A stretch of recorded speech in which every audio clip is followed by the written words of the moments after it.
In this video, we're going to talk about the different types of software in computer science.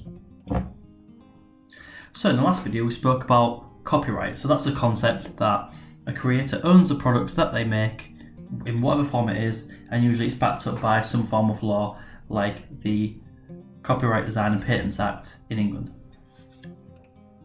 So that act from 1988 makes the following illegal. So using copyright material without permission, using a patented design without permission, editing programs without permission, and copying or distributing software when you don't have the permission. Now it's not just for software, it goes to things like films and CDs and that as well, but there are some people who waive these rights and give them up.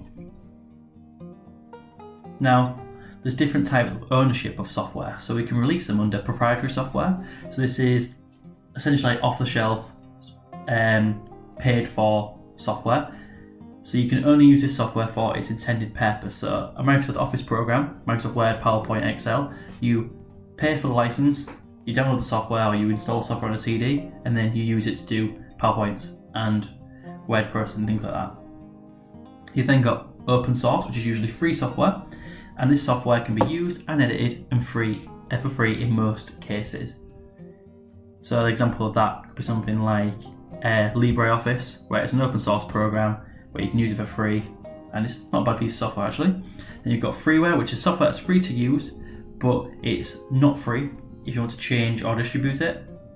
And then shareware is software that can be free or paid for. I'll explain all these in a moment. So open source software is free in two ways. Monetarily, so it's free, you don't have to pay any money, and creatively, which means you can open the software, you can use it for free to use. You don't have to pay anybody or reference anybody, you can just use it, and you're allowed to change, reuse, and edit the source code. Now this is what developers stress as the most important aspect, is that you are free to do whatever you want with it. So an example might be Linux. That's an operating system that's been created. Now there are loads of different flavors of Linux that people have developed themselves because it's free and it's open source. So you could take Linux source code, you can make your own operating system if you so wanted that's based off Linux, and you wouldn't have to pay anybody anything. Now, open source, although it's free and you can edit things and whatnot, it's not lawless. You still have to have some terms that you need to follow. So two common types of terms are the GNU GPL license and the Open Source Initiative license. So if you want to Google them at one point, you don't need to know them for the exam, but it's something you might want to just skate over. But this means that there are some rights.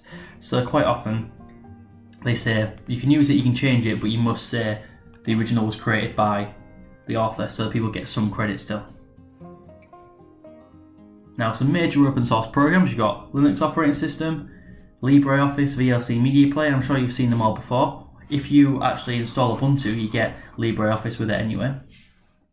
But these are all open source software, they're all free. I use VLC for playing videos. I don't use LibreOffice because I use Microsoft 365 because I use the online storage and things like that, so I don't personally use it. But if you run things off a Raspberry Pi or whatever, or if you have a cheap build that you just wanted to build a computer that you just did for making a few letters and whatnot, then LibreOffice is perfectly viable.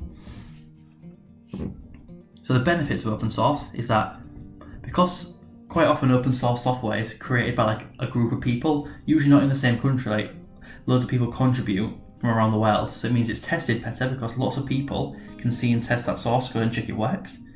Usually the code's sort of better because if you program something a part of it and then someone goes, actually there's a better way of doing it, you can then use that and make it even better. And then quite a lot of people like open source things because being free means people like it more. Now the benefits for the consumer is that usually there's quite a lot of updates because lots of people are chipping in saying, oh, I found this error and I fixed it and things like that, and main one, it is free. However, the disadvantages are that you can't really get any money for it. So it's very difficult to take something that's open source and then just start charging for it. Most of the time you're either breaching some form of law, breaching the agreements you said when you downloaded the software to change, and it's just not really that easy to do. Now somebody might actually say you create some open source software, someone might take that and make it even better, which might actually eclipse your work and become more popular, so no one's really bothering with yours anymore because they're using this new and improved version. Now, the disadvantages of that is that usually you're not going to get any warranty, you're not going to get, I mean, it's pretty hard with software anyway, but you're not going to get like money back because you haven't paid any money, so there's not really sort of any sort of safety net there. And then if you've got a problem, there will be a helpline tell you how to fix it. You have to use the internet and troll it, and you might not find your exact problem. Now, one thing you should do is make sure that you understand these key points.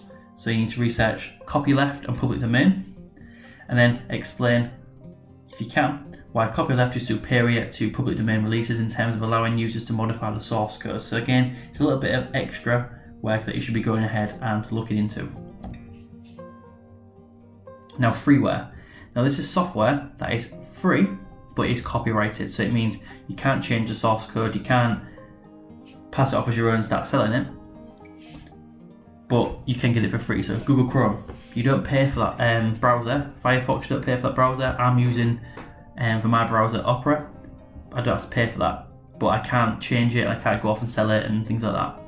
And then another one is AVG antivirus. It's a free antivirus for the basic version. It's completely free. I used to use that. I used to use Windows Defender now because I don't really need it. But it's free software, but I can't go ahead and change it, share it, sell it, copy it, anything like that. Now you've got shareware. So this is, again, it's software that is distributed for free, but it can also be paid for. So usually you sort of get a basic version for free, and then a full version that you pay for. So quite a lot of apps on Google Play and things have free trials, and then you pay for the full version, or you pay for the one without adverts. An example here is WinRAR. Now WinRAR, you can use it for free for 40 days, and then you have to pay to use it. So just like freeware as well, you can't see the source code and you can't distribute it yourself. So quite often you get like little pop-ups like this saying, right, you need a WinRAR license. After a 40-day trial, you need to buy it, and then it tells you how to buy it. Now the only issue with this is that some people will just ignore it and then reinstall it and keep doing things like that to get it for free. So it's a little bit hard to get the money you deserve for the software you've made.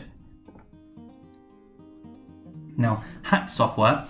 This is software that has been purposefully illegally accessed or breached by breaking through some security methods. So quite often you get things like hacked games and things like that, where someone's taken it and done something to it, usually just sort of say, hey, look, I've hacked it and I've changed all the pictures on it, so it's, you know, something daft. So usually it's undertaken by a hacker as a sort of, look what I've managed to do. They do it just because they can. Whereas cracked software, this has been illegally accessed again, but the whole purpose is to edit it, deface it, or change it. Quite often torrent sites have got software that's been edited so you don't have to put in a CD key, or it blocks updates so you can't get caught. Quite often things like that. So again, this is usually so you can get software for free, or it's to wreck something. So quite often you get like a brand new game comes out that someone's cracked, you get it for free, you download it, and then you play the game for free, which is taking money out of the game development's pockets. Now, malware is quite a big risk when you get in things like hacked and cracked software. So if you don't know what malware is, mal stands for bad, ware is software, so it's bad software. So it's software designed to damage, disrupt, or lock your computer up, and this covers loads of different types of malware, covers a big spectrum. However, creating malware is illegal and breaches the Computer Misuse Act. So if you go think it's really funny, quite often people go, alright, it's a really good idea, I'm going to make a piece of software that's going to start deleting stuff on the computer just to mess with people. That's illegal, even if you think it's funny. Right, so that's the different types of software that you need to know for your exam. Hopefully you understood that and it was quite useful.